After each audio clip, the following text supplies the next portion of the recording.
Most of them. Governor Carvel, would you hit on some of the highlights and unforeseen exigencies and crises of your administration? Well, to begin with, Ned and fellow governors, fellow citizens of Delaware, I read in the Delaware Today issue of April, some chap was talking about Delaware had no character. You know, I think Delaware has more character than most any other state I know of. Because, you know, we do get to know our governors and our judges and our U.S. senators and congressmen, and I don't think any other state is quite as fortunate as we are to have that friendly type of relationship, and we communicate quite well in Delaware.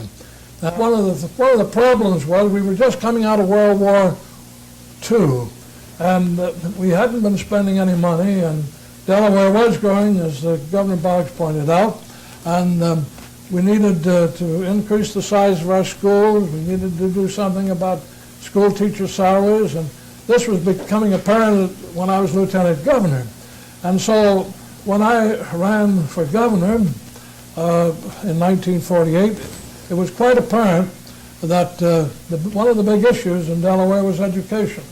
And I made that the cornerstone of my campaign, in addition to which I did continue to fight for election controls, such as election machines, such as voting machines, such as registration, personal registration, where you had to sign when you registered and you had to sign when you voted, and continued to fight for this kind of a situation.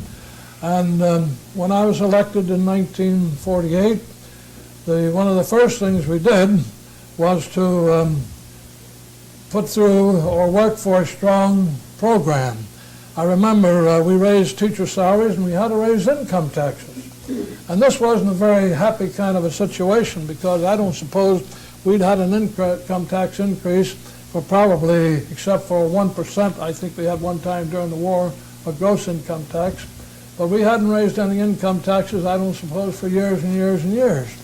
And so I found out one thing as governor, that you can have a lot of popularity 1 minute.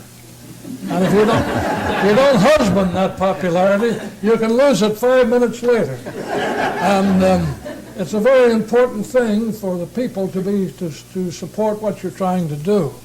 And when we had to raise taxes to pay for this educational program, I'm sure it was popular with most of the teachers, although I heard some criticism from that direction too. But the state in general, it was sort of a shock. But we did raise those taxes, and they only stayed on for 2 years, and then we were able to take them off. And we were able to increase the teacher salaries.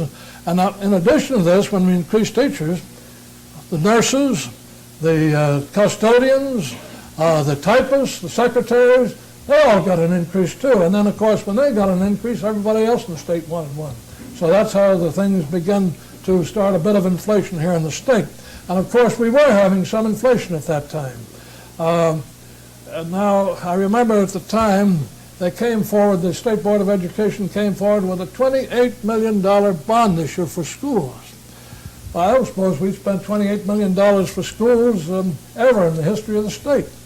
And Harris McDowell, Secretary of State, said, oh, we can't support that. I said, oh, yes, we can. We're not only going to support it, but we're going to get it passed. One of the things we did do when I was governor the first time was to put into effect a water pollution control law, which I thought was very desirable. And we had a law with regard to geological survey. And these kind of things were new concepts, and we put them into effect, I think, in 1951 during the Korean War, when we were doing everything we could to cut back on costs because of the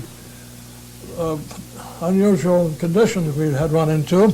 But we did get those two laws put through, in addition to which we installed the Public Service Commission to regulate the utilities in the state of Delaware. We had what was known as the Griffenhagen Report, which was the predecessor for the New Day for Delaware, and we had a very prestigious committee from all over the state. I remember one of them was Walter Carpenter, who at that time was chairman of the board of the DuPont Company, and he was on this committee.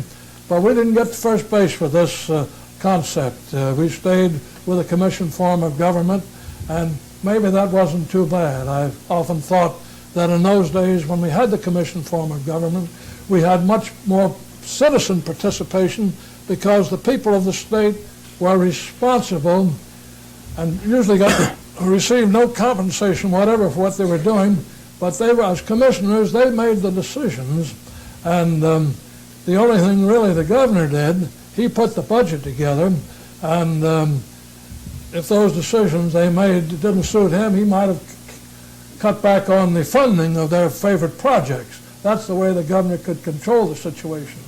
Well, after my term was up, I ran against Caleb Boggs in 1952, and he won by about 7,200 votes that year.